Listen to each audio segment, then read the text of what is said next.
반갑습니다.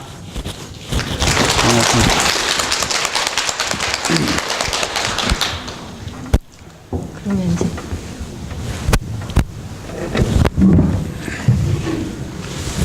마이크 그냥 들고 하시려니까.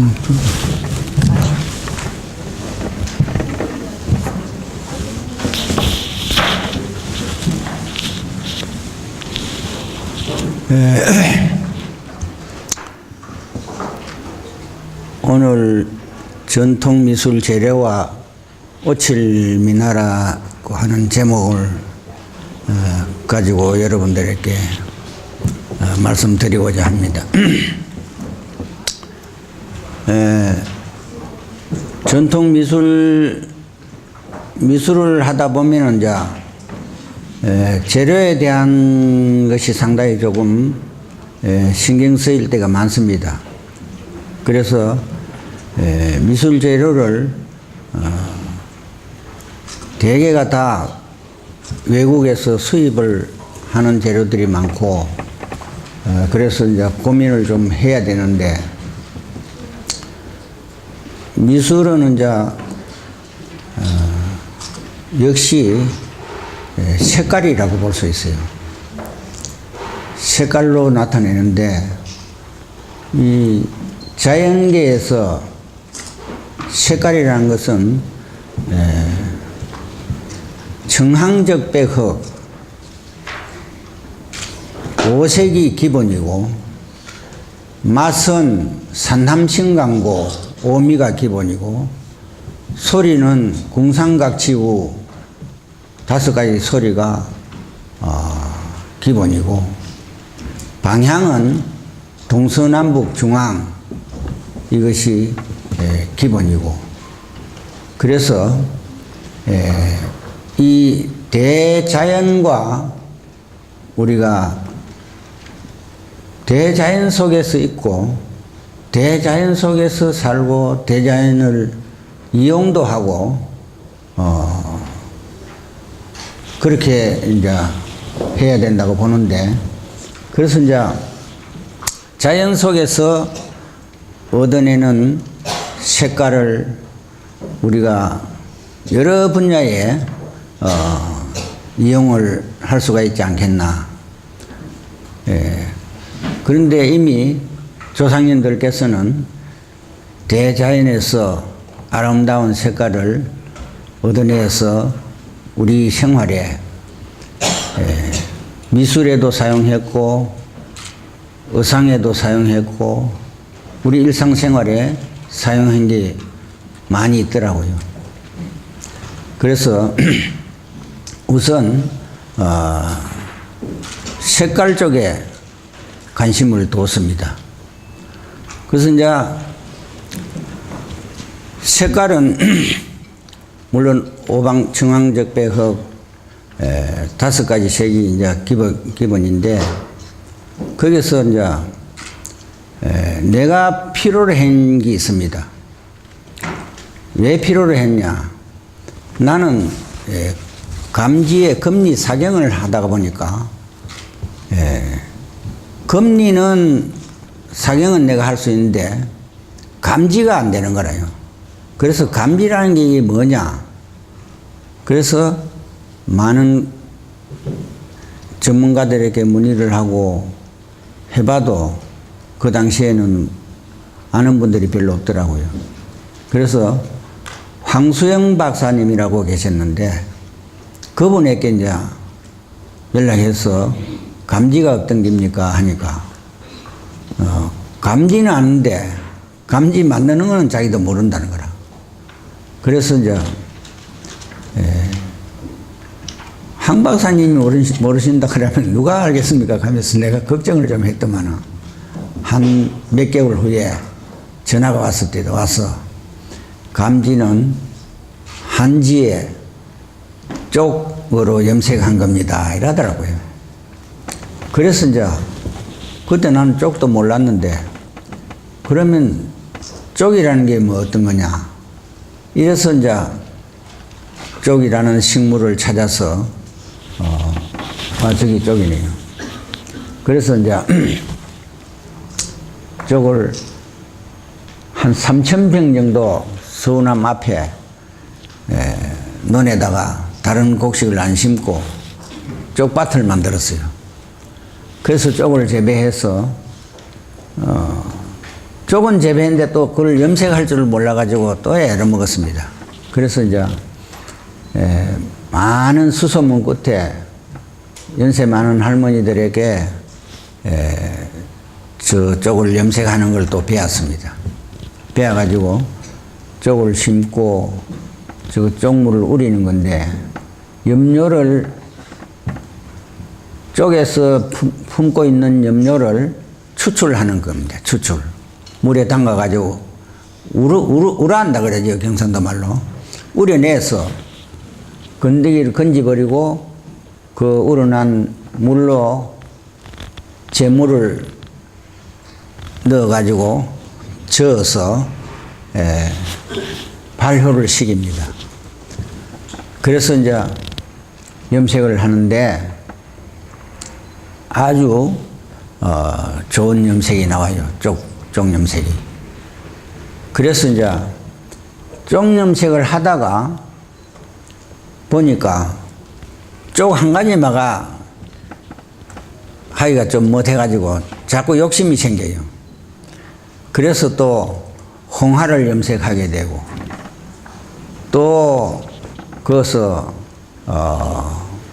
황색을 내기 위해서는 울검이나 황년이나 치자나 뭐 이런 등을 가지고 황색을 내고 그래서 이제 그래 하다 보니까 그게 뭐 일종의 물리라 하나 자꾸 터득이 되는 거라. 터득이 돼가지고 이것저것 하니까 막 염색이 안 되는 게 없어요. 심지어는 뭐 무슨 뭐 억새풀도 염색이 되고 무슨 나무 이파리도 염색이 되고 뭐 감잎파리도 감을 나는 많이 심었는데 가을에 막 감잎이 떨어지는데 그걸 끌어 모아가지고 큰 가마솥에다가 삶아가지고 그래 하니까 뭐 염색이 되고 뭐든지 염색이 되더라고요. 그래서 자연 속에 함유하고 있는 그 염료를 사람이 인위적으로 추출해내서 우리 생활에 쓰면 되겠다 하는 것을 옛날 사람들이 다 알았는데 그것을 다시 내가 체험을 해서 더 확인을 한 바가 있습니다. 그래서 처음에는 천에 염색하는 것을 자연 안료를 자연 염료를 가지고 천에 염색하는 것부터 시작했습니다. 그렇게 하다가 이것은 이것도 어떻게 보면은 천에 염색하는 것도 일종의 뭐 미술이라고 볼 수 있고 예술이라고 볼 수 있겠죠. 하지만은 직접 해화에 사용할 수 있는 그런 안료를 또 찾아내야 되겠다. 그런 이제 생각을 가지고 꾸준히 연구를 했습니다. 그래서 우리나라 것도 연구하고 주로 일본, 중국의 것을 많이 연구하고 그래서 이제 대비해서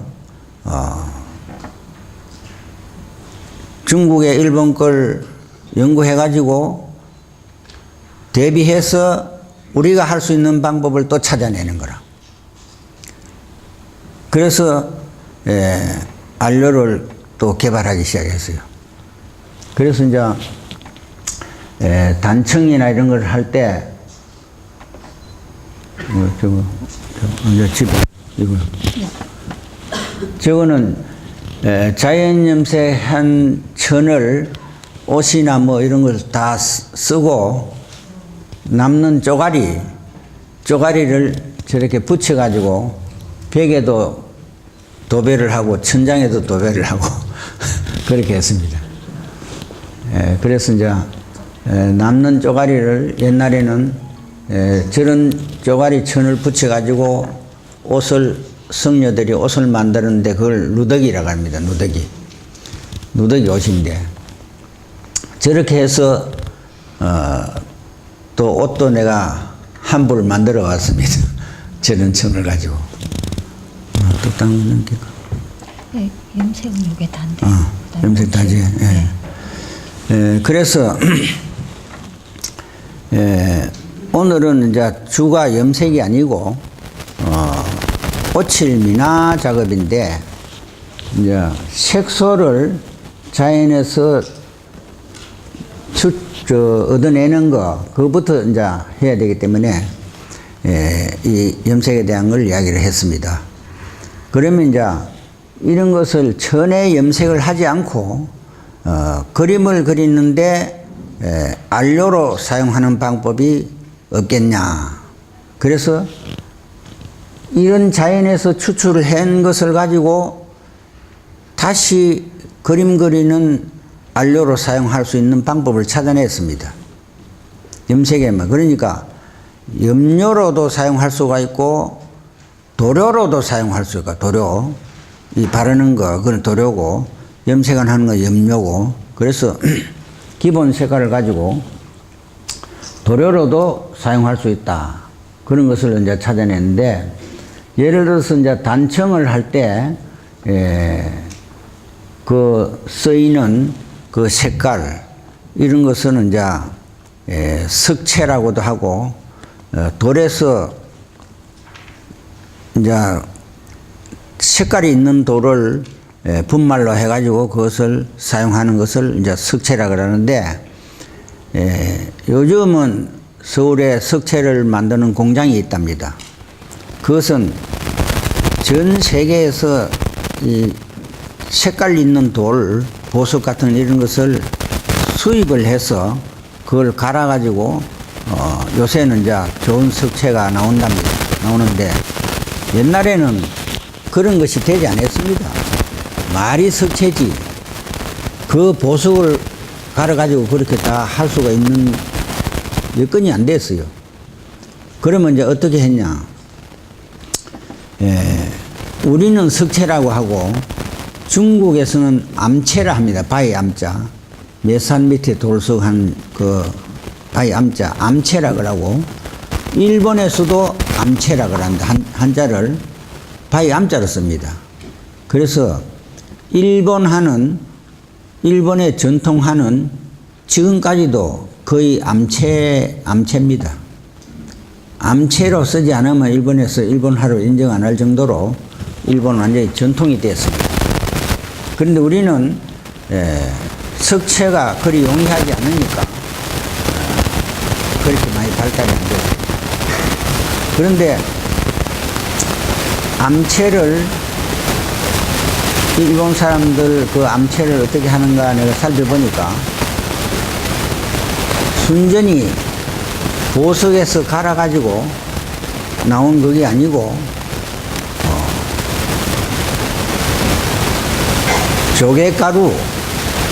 조개가루에다가 염색을 해서 지금 여러분들이 쓰는 분채 내지는 병채가 그걸 암채라고 해요. 군에 가서 봤어요. 그래서 우리는 일본에서 쓰는 여러분들도 뭐 암채를 쓰겠지요. 분채. 우리나라에는 그거 만들려면 그 한도 없이 만들 수가 있어요. 추럭대기로도 만들 수가 있어요. 그래서 나는 일본에서 나오는 분채를 만들었습니다. 일본 거를 안 사고 우리 이 땅에서 나는 재료를 가지고 일본에서 나오는 분채와 조금도 손상이 없는 분채를 만들어냈어요. 그래서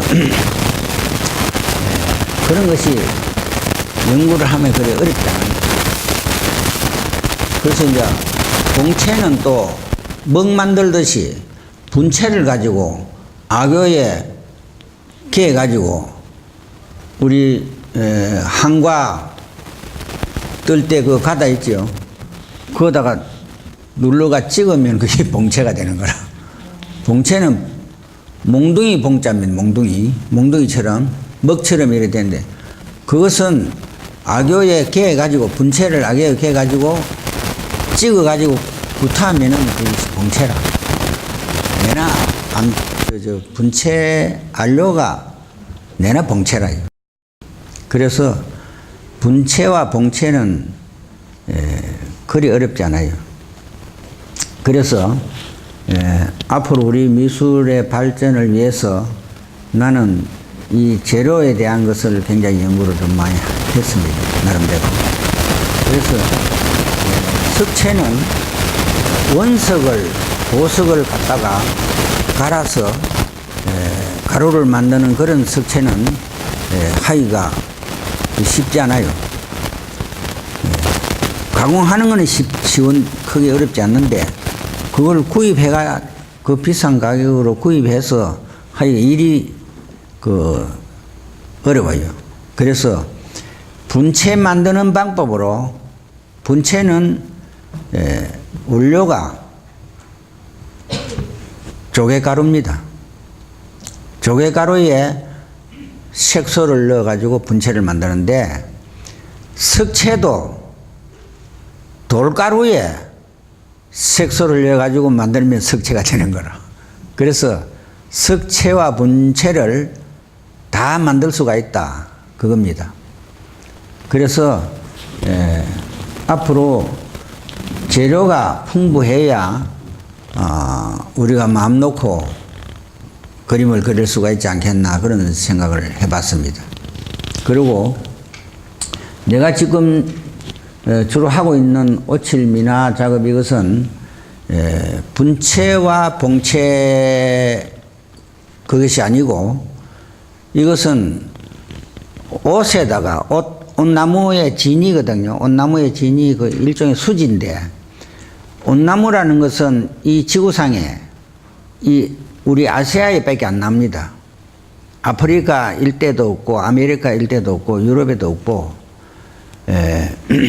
미얀마하고 월남 그쪽하고 중국, 한국, 일본에만 이 온나무가 생산이 됩니다. 그런데 위도에 따라서 조금 맨 위쪽에는 온나무고 중간에는 카시우라 하는 나무가 있습니다. 카시우. 우리가 이 도료로 쓰는 카시우는 100% 화학 카시우인데 진짜 그 식물이 카시우라 하는 나무가 있습니다. 있고 그 나무 열매로 가지고 기름을 짜는 것을 갖다 카시우인데 그것은 이제 옷의 대용으로 쓰는 거라. 온나무가 제일 북쪽에 있고 그 다음에 카시우 나무가 자연 분포대가 있습니다. 그 다음에 밑에가 고무나무입니다. 고무나무도 나무에 상처를 내가 진을 받거든요. 그래서 맨 더운 나라에는 고무나무가 되고 그 중간에는 카시우나무고 그 맨 위에는 온나무입니다. 그래서 온나무 진과 카시우나무 진과 고무나무 진이 전부 온나무에서 추출되는 수지지만은 그 성질은 각각 다릅니다. 다른데 이 온나무의 진을 옷을 내가 접하고 그걸 보니까 옷만큼 더 좋은 게 없어요. 그래서 옷은 천년이 가도 부식이 안 됩니다. 썩질 않습니다. 그리고 전기가마에 내가 놓고 넣어가지고 도수를 재봤는데 300도까지 올려도 옷은 타질 않아요. 그리고 이 도자기 그릇이 완전히 두 쪽에 놨는데 옷으로 붙여가지고 물에 삶아도 끓는 삶아도 붙인 자리가 안 떨어집니다. 그리고 다시 떨어뜨려가지고 깨지더라도 다른 데가 깨지지 붙인 자리는 안 깨지는 그런 정도로 접착력이 강합니다. 접착력이 내가 지금 쓰는 중에서는 접착력이 지금 강력 접착제가 많이 나오는데 어떤 접착제보다 옷 접착제가 더 좋다 이래 봅니다. 접착력도 강하고 열에도 강하고 썩지도 않고 그렇기 때문에 이런 재료를 원료를 해서 거기다가 색소를 첨가합니다. 분체 그런 거 만들듯이 옷에다가 색소를 넣어가지고 온갖 컬러를 다 만들어냅니다. 온갖 컬러를. 그래서 우리가 이거 정제하는 건데 옷을 정제를 해서 정제를 하게 되면 어떻게 되냐, 수분이 한 40%가 날아갑니다. 100%에서 한 40%가 줍니다. 한 60%로. 그래서 수분을 날리고 그 다음에 풍만도를 높이고 그 다음에 접력을 강화시킵니다. 옷을 정제를 해서. 그리고 투명도까지 높입니다. 그래서 생칠을 바르면은 옷은 처음에 채취할 때는 백여유, 희기가 우윳빛 같다. 처음에 옷나무에 옷진을 채취하면은 하얀 우윳빛 같습니다. 공기산 접촉을 해가지고 산화가 되려고 하면은 홍어, 혈이라 뿔기가 피와 같다. 피색으로 변합니다. 색이. 그 다음에 한 과정을 지나면은 흑여, 철이라 끔기가 무쇠와 같다. 그래서 생칠 하나가 금방금방 색깔이 그렇게 변합니다. 변하기 때문에 생칠을 칠을 해 놓으면은 뭐 이렇게 쇠 같은 그런 약간 검은색에 가까운 색이 나는 것이 옷의 본색입니다. 그러면은 그러한 옷의 본색을 저것도 붉잖아요. 붉은 과정을 지나면 또 검게 됩니다. 완전 검지는 않지만은 그렇게 되는데 거기다가 생칠에다가 색소를 넣으면은 그 검은 것이 강하기 때문에 그 색감이 우리가 생각하는 색소를 첨가한 색소가 잘 안 나옵니다. 둔화되어 버는 거라, 색감이. 그래서 반드시 정제를 한 칠에, 정제를 해서 투명도를 높인 칠에다가 색소를 넣어야 되지, 생칠에다가 색소를 넣으면은 그 색소가 어두워져 봅니다. 그래서 저런 정제 과정을 겪습니다. 겪어가지고, 말하자면 칼라 옷을 만듭니다. 옷 자체는 원래 칼라가 있는데 색소를 넣어가지고 칼라 옷을 만듭니다. 그러면 어떻게 되느냐? 색소를 넣어가 칼라 옷을 만들었더라도 그 색소가 옷에 융합이 되어버리면은 천년 가도 그 색깔 자체가 변하지 않아요. 옷에 융합이 되어버리면. 그냥 색소를 놔두면은 색소가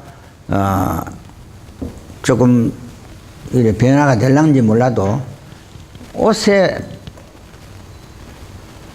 배합을 해가지고 나온 그 색소는 변하지 않습니다.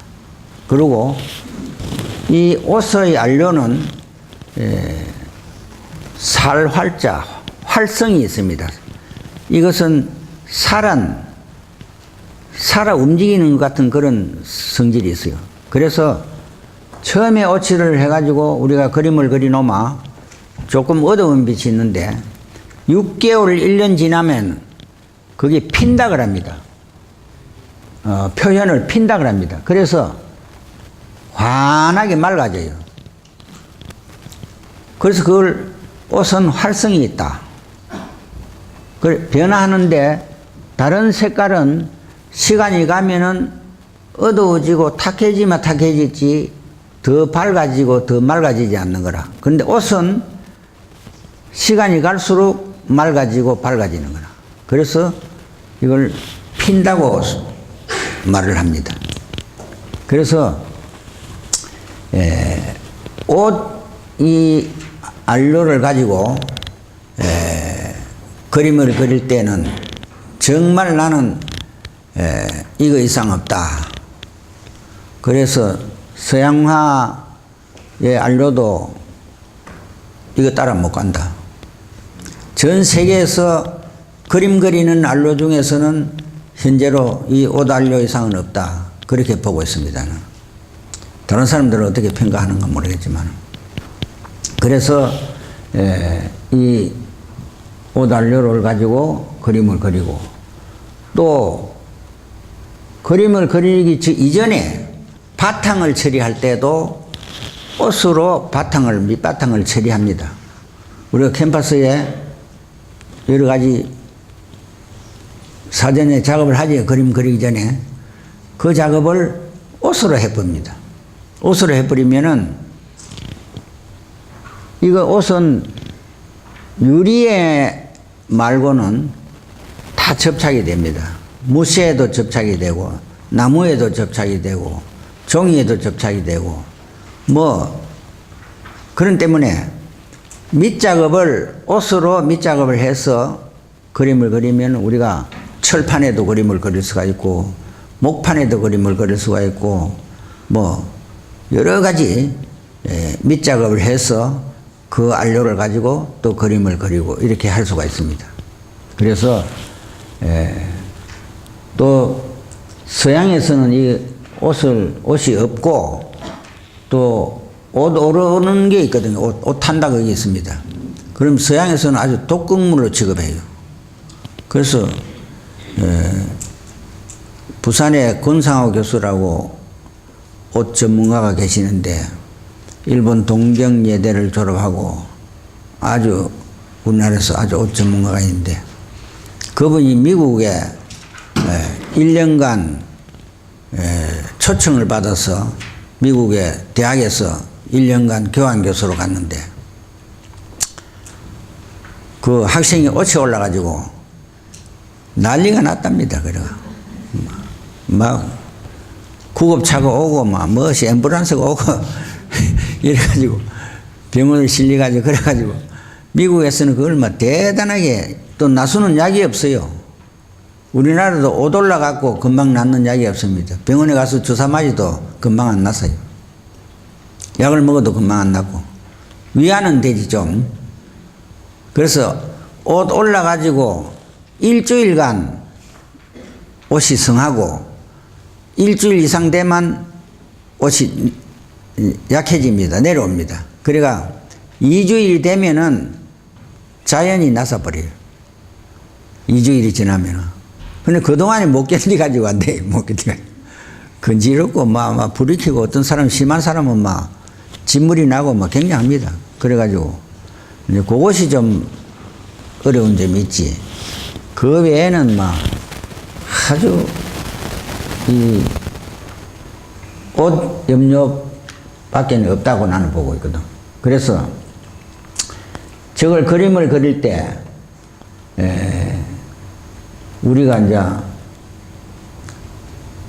요 색깔하고 요 색깔하고 그 중간에 딱 이래 잘리지 않고 하는 걸 바램이라고 하잖아요. 바램과 또 도톰하게 하는 걸 도톰이라고 하는데, 또 입체적으로 도톰하게 하려고 그러면 이건 얼마나 도톰하게 하고, 이렇게 쌓아올릴 수도 있습니다. 높게. 옷은. 그리고 접착력이 좋다 그랬잖아요. 그거 붙이면 안 떨어집니다. 뭐든지. 그래서 이제 이거는 조금 이제 그 꽃잎을 꽃을 좀 도톰하게 하거든. 바닥보다. 그 잎도 좀 도톰하게 하고, 전부 다 좀 입체감이 나게. 그림을 그리나도 입체감이 나지만은 실제로도 입체적으로 됩니다. 그래서 이 그림인데, 이거는 요 이영실 작품이네.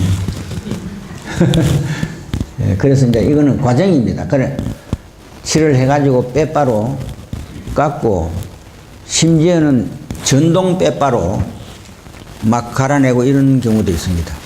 그래서 알껍질을 붙이거든. 난각이라고 하는데,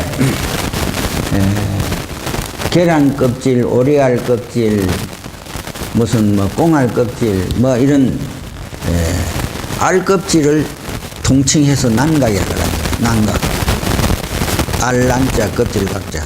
난각을 저렇게 붙여가지고 표현할 수가 있고, 또 자개로 붙여갖고 표현할 수도 있고. 그래서 저거는 지금 나비인데 자개를 붙이는 종입니다. 그래서 이제 이것은 또 오치를 해놓고 일정 부분에 예를 들어서 잎이면 잎을 선을 떠놓고 선 안에다가 오치를 해놓고 목분을 뿌릴 수도 있습니다. 목분 뭐냐? 나무가루를 사용할 수도 있고, 이 분을 저 알껍질이고, 알껍질 붙이는 거고, 맨 밑에 여기 저기 목분입니다. 목분을 뿌리고, 목분을 뿌리도 그 접착이 되거든요. 그래서 이제 가루 뿌리는 것은 저것도 목분을 뿌린 거고, 목분도 있고 석분도 있고, 그 다음에 알미늄 가루도 있고, 그 다음에 은가루도 있고 금가루도 있고, 가루 종류는 분이 많습니다. 그것을 전부 다 이용할 수가 있습니다. 저것은 이제만 저것은 뭐냐면 옷 안료를 유리판 위에다가 얇게 이렇게 바릅니다. 발라가지고 일정 기간이 지나면 마르잖아요. 마르면 띠내면 종이짝 같이 일어납니다.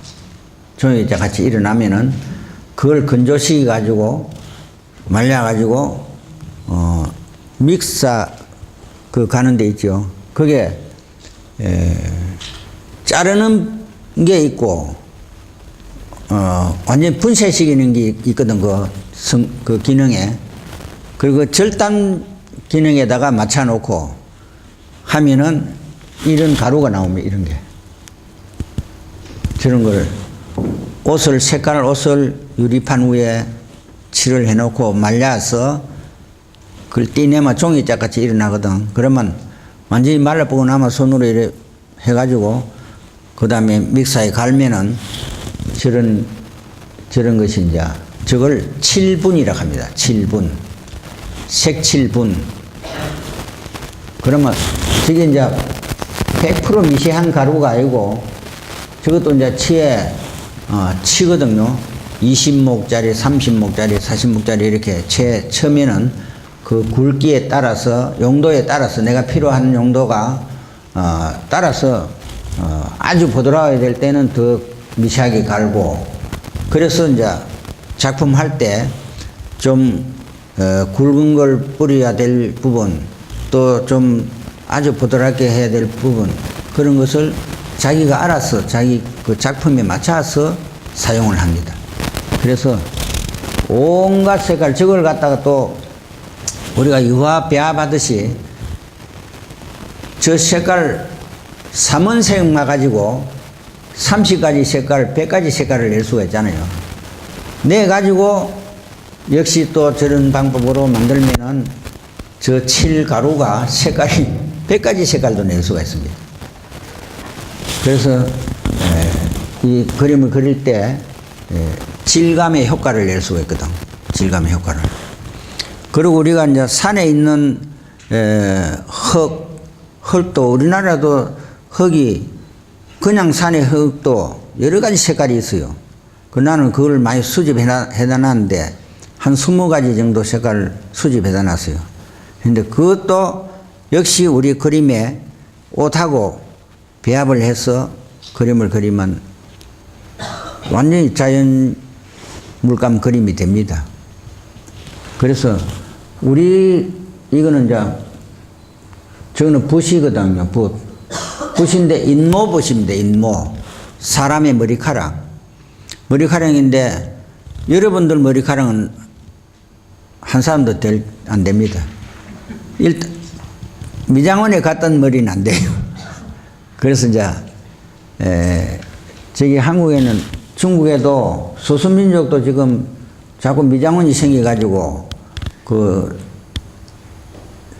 처녀 아이들 머리 옛날에 길잖아요. 그 미장원에 안 간 머리. 그게 요새 기해요.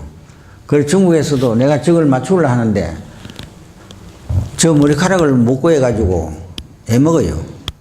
그래서 인모라 그러는데 인모. 사람의 머리카락. 저것이 붓 중에서는 인모가 제일 질기고 제일 오래가고 제일 좋습니다. 그리고 이제 우리가 뭐 붓 같은 거 만들 때 쪽집이 털, 무슨 뭐 양털, 무슨 털 가지고 만들잖아요. 만드는데 인모가 최고래, 붓 중에서는. 그래서 인모. 저건 일본서 나오는 인모는 이 붓은 좀 두꺼워요. 두꺼워가지고 칠하는 데만 필요하고, 그림을 그리는 붓은 또 저것이 얇고 작고 크고 이래야 그 그림 그릴 때도 그 붓을 사용할 수가 있거든요. 근데 칠마하는 붓은 그림 그릴 때 사용을 못 합니다, 잘. 그리고 이제 옷은 안료가 조금 점력이 있기 때문에 찐득찐득하잖아요. 그래서 붓이 좀 힘이 있는 붓으로 써야 됩니다. 힘이 없는 붓은 붓이 잘 안 나가요. 그래서 이것은 이제 알루미늄 가루. 저건 알루미늄 가루.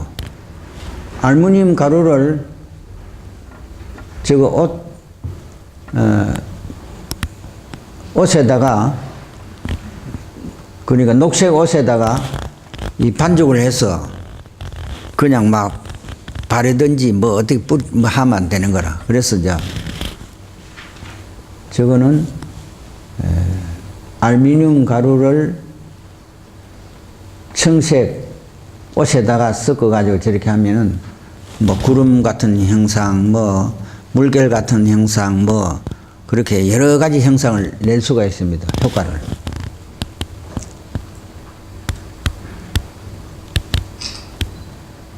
저 이제 헤라로 가지고 하고. 그러니까 이 옷 이거는 서양화처럼 헤라로 그릴 수도 있고 붓으로 그릴 수도 있고 뭐 여러 가지 도구를 사용할 수가 있습니다.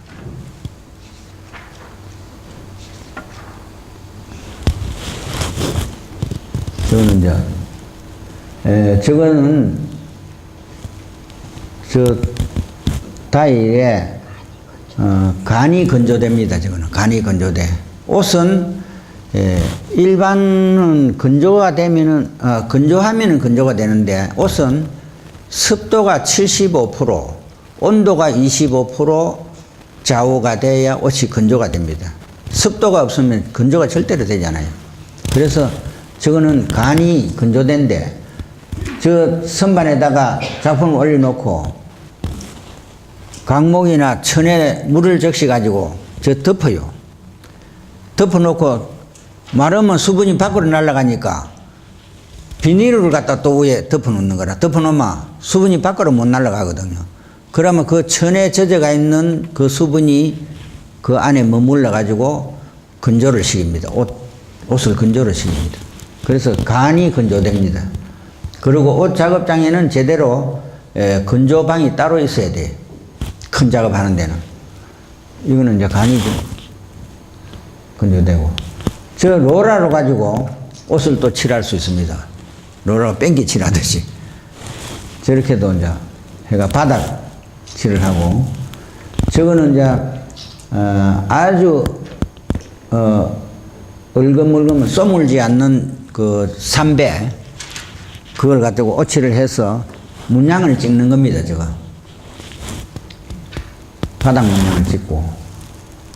저런 것은 이제 여러 가지 색깔이 있으면은 그걸 반복적으로 한 가지 칠하고 또 다른 색으로 위에 칠하고 또 다른 색으로 위에 칠하고 이래 가지고 나중에 갈아내면은 그 밑에 속에 들었던 그 색깔들이 아주 다양하게 컬러가 나오고 다양한 문양이 나옵니다. 자기가 의도하지 않았던 그런 문양도 많이 나옵니다. 그래서 그런 경우는 변칠이라고 합니다. 변칠 기법. 그런데 이 칠은 재료도 굉장히 다양하게 쓸 수가 있고 그 재료를 쓰는 데 따라서 기법도 굉장히 다양합니다. 그 뭐 여러 수백 가지 뭐 가지가 부지기 있습니다. 그게. 그래서 재료도 많이 사용할 수가 있고 그 따른 기법도 굉장히 많이 사용할 수가 있습니다. 이것은 은분입니다. 은분. 이제 막 산기름. 이거 이제 미나의 산인데 은분을 저기 칠해가지고 어느 정도 건조가 되고 나서 투명칠을 올리면은 은색이 금색으로 변합니다.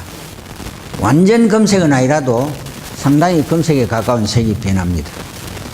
그래서 이제 은색을 금색으로 내는 과정입니다. 금색 내는 건 없지.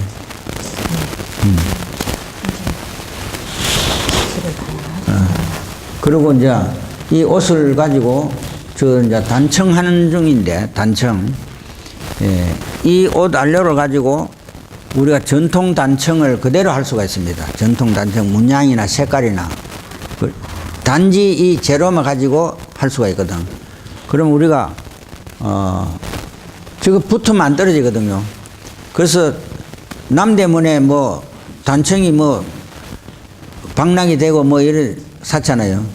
옷을 이거 가 해놓으면은 옷은 위에 얹히는 게 아니고 뺑기나 이런 거는 나무나 이런 데 얹히는데 옷은 스며듭니다.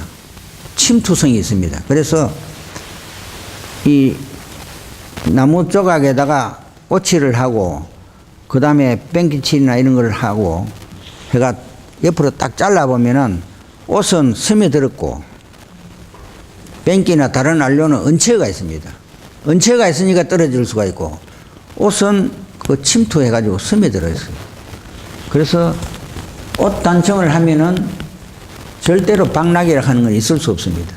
그래서 그리고 색깔도 원래 색깔이나 단청에서 필요한 색깔이나 모든 걸 다 낼 수가 있고 하기 때문에 지금 우리 서운함에서는 이 건물에다가 장경학에다 오칠을 지금 옷 단청을 하고 있습니다.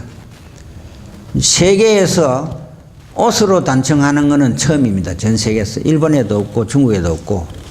그래서 이 옷 안료를 개발해서 여러 분야에든지 다 사용을 할 수가 있습니다. 그리고 우리가 절에서 하는 불화, 탱화도 옷으로 지금 작업을 다 하고 있습니다. 우리는. 그래서 옷으로 탱화를 하는 것도 세계에서 처음이고 옷으로 단청을 그리는 이거 탱화 이것도 옷으로 하는 거는 고려시대도 없었고 현재도 전 세계에서 없습니다. 그래서 이제 옷으로 불화를 하는 것도 처음이고 옷으로 단청하는 것도 처음이고 옷으로 민화하는 거 처음입니까? 아닙니까? 예? 처음입니다. 그래서 이제 색깔로 이제 이래 할 수 있다 이건데 건물에도 이제 저 오칠을 하거든. 저걸 정자인데 정자에도 오칠을 다 합니다. 그런데 불화나 단청이나 뭐 오칠에 대해서 너무 길게 이야기했는데 민화로 돌아가야 되거든. 민화. 지금부터 이제 민화 이야기를 하겠습니다. 내가 알기로는 그림에 유무무 계시죠? 좀 미안합니다. 전문가가 계시는데 내가 말하는 게 좀 미안한데 내 개인적으로 미술사를 한번 탐방을 했어요. 서양 미술, 동양 미술 이렇게 한번 해봤는데 서양 미술은 11세기 때 십자군 전쟁이 일어나가지고 11세기 때 십자군 전쟁이 마쳤어요. 그 전에는 10세기 이전에는 미술이 있었고 로마 조각물이나 이런 것은 많이 남아있고 회화나 이런 색깔을 쓴 그런 그림은 십자군 전쟁 이전의 거는 지금 서양에 가도 없어요. 십자군 전쟁이 끝나고 교회를 짓기 시작하고 그러다가 그림을 그리기 시작했어요. 그래서 그것이 서양화의 제일 처음입니다. 그게 지금 남아있는 것 중에서는. 그래서 11세기부터 13세기, 12세기까지 성화시대라, 성화. 교회에 그림을 그리는 성화시대인데 그것이 신본주의 시대, 신본주의 시대에 그림이 전부 성화에 가봐요. 성화입니다. 그 다음에 13세기부터 14세기에까지는 인본주의 시대라요. 인본주의 시대의 그림들은 성주나 그런 이제 신부나 이런 사람 위주의 그림이 있습니다. 그리고 사람 위주의 그림이라도 귀족이나 그런 사람이지 일반 서민 그림은 없어요. 근데 이제 르네상스로부터 시작해서 그 이후로 일반 그림이 나오기 시작했어요. 그러니까 17세기 정도 돼야 자유분방한 그림이 나옵니다. 그러면 이제 왜 그 이야기를 하느냐? 어제도 김병희 선생님이 서양화의 그 채색이 우리 민화하고 상당히 가까운 점이 있다 이렇게 말씀하시는 걸 들었는데 사실 그렇습니다. 그런데 그럼 우리 민화가 그 사람들 채색을 칼라를 쓴 걸 보고 우리가 거기서 보고 배워서 거기서 재료를 가지고 와서 우리가 민화를 그렸느냐 이거라. 그렇지 않거든요. 그래서 그거는 그대로 했고 우리는 우리대로 했습니다. 우리대로 했는데 이 민화가 이름을 지어서 민화지 이름을 안 지었을 때는 꼭 민화가 아니라요. 이름을 민화라 해서 민화거든. 그런데 이 민화가 내가 지금 생각하기로는 개인적인 생각이지만은 우리나라의 그림이 원시 미술로 시작해서 암각화 그런 게 이제 원시 미술이라고 보는데 우리나라에도 암각화가 있고 우리나라도 벽화가 있고 우리나라도 이 그림이 있잖아요. 있는데 지금 채색 모칠 민화 말고 처음에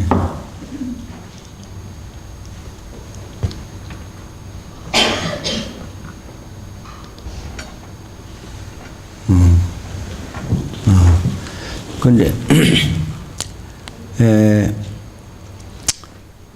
우리나라에는 미술이 굉장히 우리나라도 오래됐어요. 원시 미술부터 있기 때문에. 그런데 이제 우리가 남아있는 것이 담채, 수묵화가 주로 많이 남아있지 칼라 그림이 많이 남아있지 않았어요. 그는 우리나라에 불교가 도란 이후로 불교는 불교나 유교나 이쪽에 농경민족에서 발생한 종교들은 다신교라고 할 수가 있습니다. 여러 신을 다 인정하고 다 수용합니다. 그래서 다신민족은 다분히 타협적입니다. 타협을 합니다. 그래서 서로 공존하려고 합니다. 그래서 불교가 우리나라에 돌았을 때 원래 불교는 우리나라처럼 이렇게 신을 많이 안 하는데 한국에 돌아서 토속신앙이 있었거든요. 토속신앙하고 불교하고 그냥 타협을 합니다.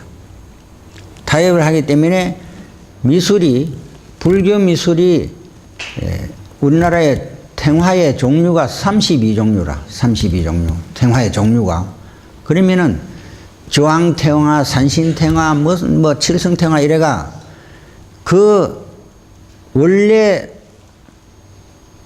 불교가 돌아올 때 없었던 토속 신앙을 같이 아울러 가지고 하기 때문에 이 불교가 미술을 말하는 겁니다. 불교 미술이 돌아가지고 토속 신앙하고 같이 어울렸습니다. 어울려 가지고 이 정치적인 문제 때문에 예를 들어서 이조 같은 이조원인의 억불 정책을 하기 때문에 미술이나 이런 것을 내쳤습니다. 전부 다. 내쳤기 때문에 우리나라 이 전통이 내쳤기 때문에 불교는 천시하고 내쳤기 때문에 일종의 폐기물 쓰레기장 한 가지라. 전부 다 그쪽으로 다 갖다 내버렸어요. 그래서 불교가 수용하고 있는 것은 정말 우리 민족의 전통 미술, 그걸 다 수용하고 있었습니다. 토속 신앙의 거하고 전부 다 수용하고 있다가 이게 계속 천대받고 하고 있기 때문에 계속 수용하고 있다가 민화시대 1800년대 초에 민화시대에 이걸 다시 토해냅니다. 토해내 가지고 민화가 나왔습니다. 민화가 일반 서민에게 선비들 집에서 민화가 나온 게 아닙니다. 불교 미술에서 나왔어요. 그러면 1820년대 초에 억불이 극에 달할 때 불사를 일시에 못하게 되었어요. 그래서 지금은 경주에 현대그룹도 있고 무슨 그룹도 있고 이래가지고 집단 노동체제가 있지만은 그 당시에는 농경시대이기 때문에 집단 노동체제가 없었어요. 최고로 집단 노동체제가 사찰에서 건물을 짓는 거, 기와를 굽는 거, 단청을 하는 거, 이런 일들이 가장 이 사회의 큰일 중에 큰일입니다. 그런데 그러한 사람들이 동시에 실직을 하게 됩니다. 동시에 실직을 하게 돼가지고 단청하던 그 안료, 단청부라 하던 그 안료, 단청부라 하던 그 솜씨를 가지고 민간에 내려와서 밥 얻어먹으면서 그린 것이 오늘날의 민화입니다. 이게 어느 전통이 있어가지고, 가령 성파스님 같으면 성파스님이 어떤 그림을 그려가지고 이 화풍을 가지고 제자들에게 가르쳐서 삼천리 강산에 다 퍼지려고 하면 시간이 얼마나 걸리겠습니까? 이 민화가 나온 시기가 함경북도로부터 시작해서 제주도까지 동시에 민화가 쏟아져 있습니다. 그러면 그러한 우리가 민화를 그려보지만은 그림 그리보도 안 하는 사람이 그린 거 아닙니다. 그다. 어떻게 함경북도에서부터 제주도까지 동시에 민화가 어떻게 쏟아져 나옵니까? 그래서 이것은 단청불화하던 사람들이 그 재료와 그 솜씨를 가지고 그 지역에, 그게 지역별로 있었거든요. 군단을 이뤄가지고 단청하는 사람들도 통도사를 중심한 경남 일대 그 집단적으로 하는 사람들이 있습니다. 무슨 일이 있으면 거기 쫙 모이고, 함경도도 그렇고 각 지역마다 그런 사람들이 있어가지고 일했는데, 그런 사람들이 동시에 일을 못하게 되니까 그 지역에 다 나가가 이 민화를 그린 겁니다. 그래서 이 민화의 소재나 이런 것은 절에 가면 내가 통도사 사는데 임진왜란 난 후에 지금 400년 된 건물, 700년 된 건물이 다 있는데 그게 전부 천장에 벽에 민화 소재가 그거 다 들어 있습니다. 심지어는 까치 호랑이도 그거 다 들어 있고 다 들어 있어요. 그래서 나는 생각할 때, 딴 사람들은 인정 안 하겠지만은 나는 생각할 때 다분히 우리 미술이 불교 쪽에 가가 잠재가 있다가 토속, 무당, 그런 그림 등등이 전부 다 가가 숨어가 있다가 민화로 다시 탄생했다. 이렇게 나는 봅니다. 그래서 이 민화는 우리 민족의 정신과 정서와 모든 것이 이 민화에 다 들어있다 이래 봅니다. 그렇기 때문에 오늘날 우리 이 민화야말로 전 세계에서 우리가 한국적인 한류의 그림을 그릴 수 있고 한류의 그림을 전 세계에 자랑할 수 있고 나타낼 수 있는 것이 이 민화를 바탕으로 해야 된다 이거거든. 그래서 미술 전문가들이 말합니다마는 어제도 김병희 선생님이 말한 말씀이 맞습니다. 전통을 가지고 지키고 또 그것을 개성하고 그 다음에 미래적인 걸 발전해야 된다 이거거든요. 그러면 우리 민화하는 식구들이 미래적인 그림을 발전 안 시키려고 우리가 하고 있는, 붙잡고 있는 건 아니거든요. 그러나 이것을 하다가 보면은 자연히 지금 현재 민화를 우리가 그릴 때는 그 사람들이 그렸을 때 그 시대 걸 우리가 보고 하지만은 지금 시대는 또 시대가 다르니까 지금의 민화가 나온다 이거라. 지금 또 기독교 소재를 가지고 그린 기독교인들은 또 민화가 있거든요. 그러니까 어떤 것을 그리든지 간에 이 시대에 또 자꾸 창작이 나온다니까 시대에 따라서. 그래서 이 민화야말로 우리 한국화라. 그래서 이름을 민화라 해서 그렇지 완전히 이걸 여러분들은 그걸 갖다가 확실히 확신해야 됩니다. 우리 민족의 정신. 그래서 민화에 나오는 거는 그림에만 있는 게 아니고 그 속에 들어가 있는 정신세계가 있습니다. 이 민화는 우리가 그 축원이 있거든요. 절에서 하는 축원이 있습니다. 그러면 상세, 선망부모, 왕극락, 현존사친, 수여해, 자손창성, 부귀영화, 단명자, 수명장수, 무복자, 복덕구조 뭐 이런 게 전부 다 우리가 염원이 담겨가 있고 기원이 담겨가 있고 그래서 우리 윤보문 선생님 길상하락 하는데 구호길상 마하반야 바라밀 길상이 우리가 길상을 항상 원하거든요. 자손창성을 원하고 원하는 그것이 전부 다 이 민화 속에 다 들어있다 이거라.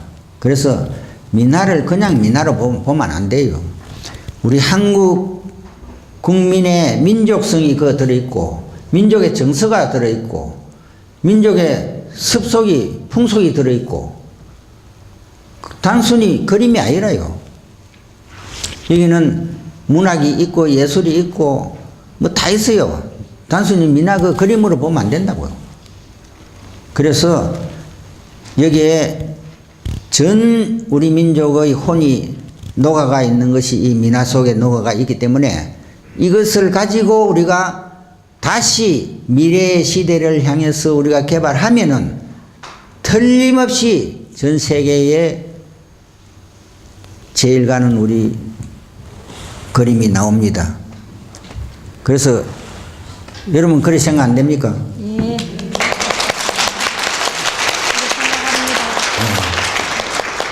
나는 그렇기 때문에 내가 염색도 하고 뭐 다른 것도 많이 합니다. 하지만은 주로 이 민화에 관심을 많이 가지고 앞으로도 계속 민화를 할 것이고 민화하는 여러분들을 계속해서 사랑할 것입니다. 네. 그랬나요? 잘 됐습니다.